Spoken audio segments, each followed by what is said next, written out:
So in the last video we look at labels and we look at labeling polygon features, and I told us that in the next video we're going to look at how to label line features and points, right? So let's bring in one of the point features we have here. Okay, let's bring in banks. Alright, so we just have few banks that we bring in, alright? So now we're going to start with the line. Now in the line we're going to label road. Alright, so I have road layers here, so for the time being let me uncheck this. So I have road layers here, and though not all the names are complete, but there are a few names that are there, so we're going to make use of them. So as usual, you right click and go to properties.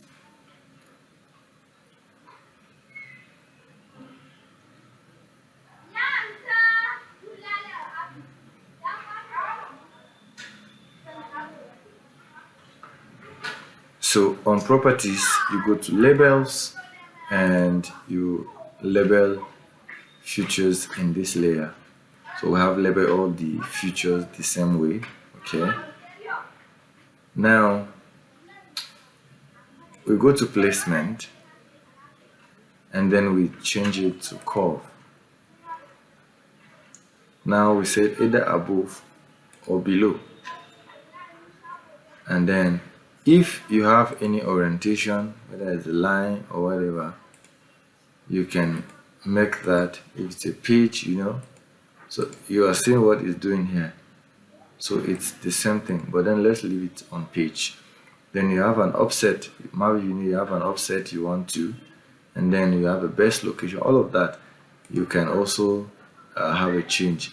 We have perpendicular, which you know that this one is, let's go with the curve for this purpose. It's the curve below and above. Then you remove duplicate from labels. You click on OK, and then let's apply and see. Now let's OK so that we view what I'm saying. So you see that when you zoom into that place, you see it follows the way the road goes. Now that is how you label a line feature. This time around, you're not asking it to confine it within the, but you ask it to be curved so that it follows the way the road goes. All right. So when you come here, you see the same thing. So basically, it's like that. So let's bring in the river features, and then right click. Also go to properties.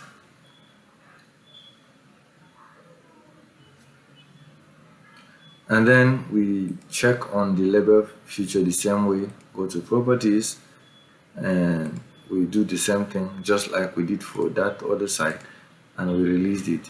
Now you will see that all the rivers, I believe you've seen maps where you see the river, the names are going, the dimension at which the whole thing is going. So basically this is how you label line features in ArcMap. And then finally, we want to label the point feature. First, we want to select something that befits the point feature. So we have banks here, we have different banks. So, but let's go with the first one, that shuffle, and then we reduce the font size. Then we OK. So we see that all the banks have turned in. Now we want to name it. Now, most people will easily come and click on label feature. Yeah, that's fine, but that will not allow you to do some other adjustment. And then let's properly right click and go to properties so that we could do one or two things, and then I will summarize all of this and then we'll move on. So when we come to this, we have, it's asking us perfect position. We either place label on top of the point, place label at specific angles. We want it at a different angle or all that. So if you want it at an angle, okay, what angle do we want it to be? We can say 45. But now at the end of the day, you know that it's rounding a whole lot of places. So at the end of the day, it may not really serve, but here it's actually serving right now. 45 is actually serving the purpose. But it's not all times that this will serve the purpose. So for that, You need to check what you're doing before you get onto it. So now, in general terms, after you be able to label your whole features, whether it's polygon, it's a point, it's a line features, if you're done labeling, now there are some instances whereby, like when we label this, there are instances whereby, like Jalingo now, it wasn't balancing well. What do? You can, if you have make all the necessary adjustment or want it to be bold, you have to also make it bold. You make every edit before you do what I want to do now. So if you go back to labels now, we have bold by this side. If the font is not enough for us, we increase all the font, making sure the fonts are as we want them to be, right? Now, once we are done with that, the next thing for this thing not to be disappearing at the frequency of when you zoom in and zoom out, you will do one thing more. Whether, like I said, whether it is for polygon or it is for line or it's for anything, you do this and then your whole thing will be sorted out. So you right click and then you scroll down and then you convert features to graphics. So let's click. Now here you're doing that.